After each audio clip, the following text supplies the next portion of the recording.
Hey everybody, welcome back. You're gonna have to excuse me for being, well, sweaty. It's very hot out here. I'm in the garage doing a project I didn't want to do, but I have to do because the generators that power the air conditioning on my camper are currently out of commission because the cable that connects the generators together broke. So I've owned this for a day, and I'm gonna do this as a quick tutorial for how to upgrade this box for anybody that has the PowerHorse generators with the parallel kit. I know there's a bunch of you because I got the only one left in about 200 miles of where I live in Minnesota. So some of you are buying these, you're gonna have the same problem I did. So this is the kit.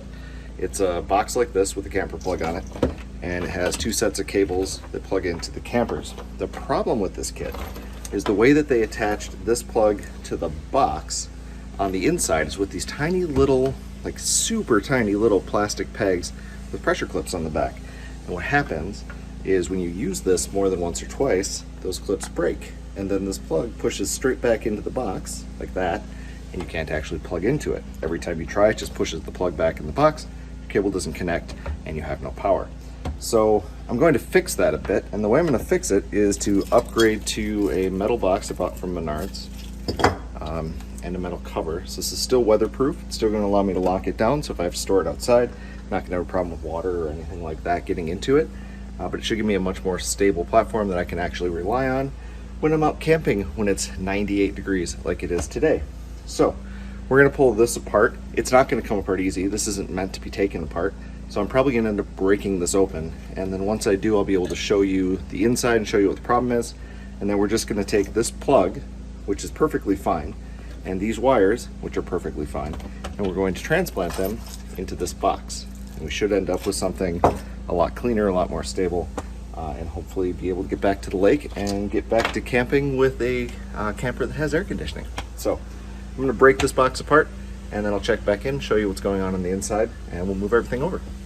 All right, so I wasn't kidding about breaking this box apart. So you can see I've got a little bit of separation started. Literally what I'm doing is taking this and a hammer, and I'm running right along the edge of this seam, and I'm able to separate the box. So once you get a little bit of it, you should be able to kind of work it, and the box will actually come apart, and we can get access to the inside. Okay, so our box is opened up, and this is what I'm talking about. On the inside, there's just a standard receptacle, and I think you can probably see right up here is the last of the little plastic plugs that's left that holds it together. All of the rest of them have broken completely off. And truthfully, 3 of the 4 were broken off before I ever even used this. When I pulled this out of the box the first time and kind of shook it, there was a rattling sound. And normally I wouldn't keep that, but again, this is the last one within 200 miles of here.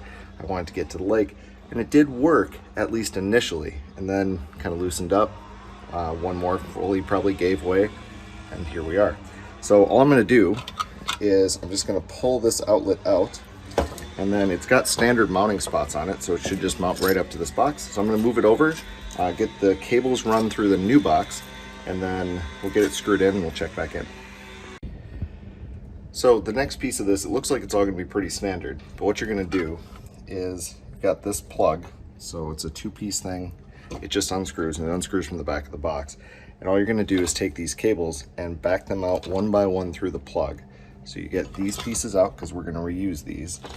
And then once we get each of the cables out, we should be able to pull the back plate of the box off, and then just break basically the last plug that's holding this thing together, and then we'll screw it in.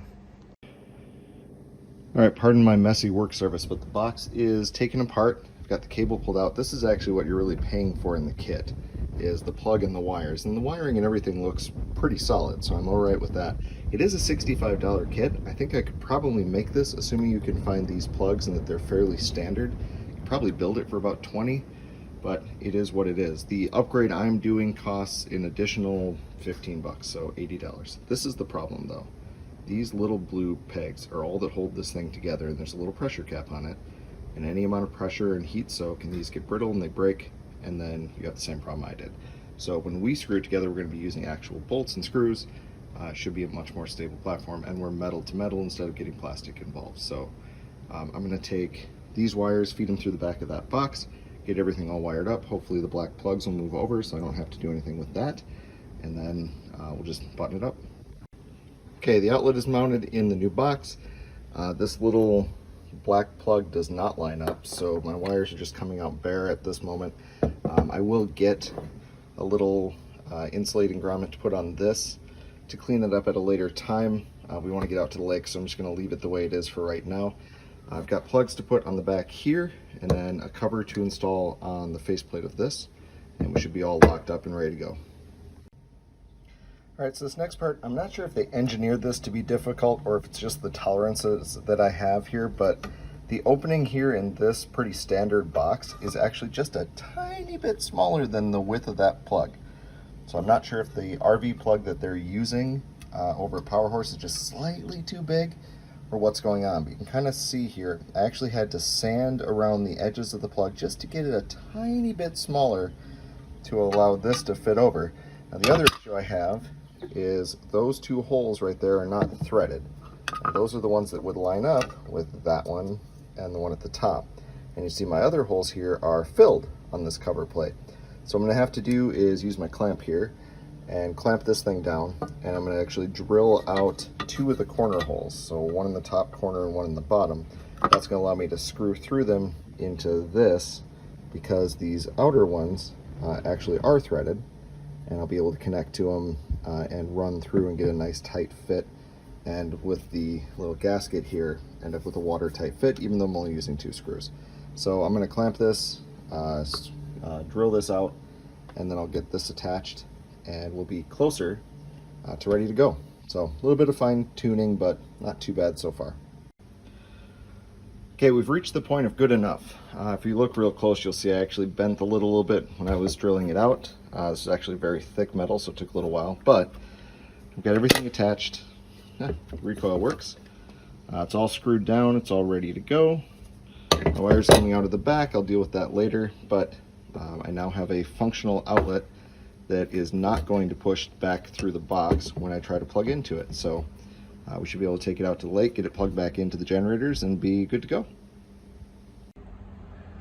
So our 98-degree sweaty DIY dad project is done. I'm going to head back to the lake, get this plugged in, get the AC going, and just close things out. We'll end with a dad joke here as usual. So what do you call a fish with no eyes? A fish. Take care, guys. We'll see you next time.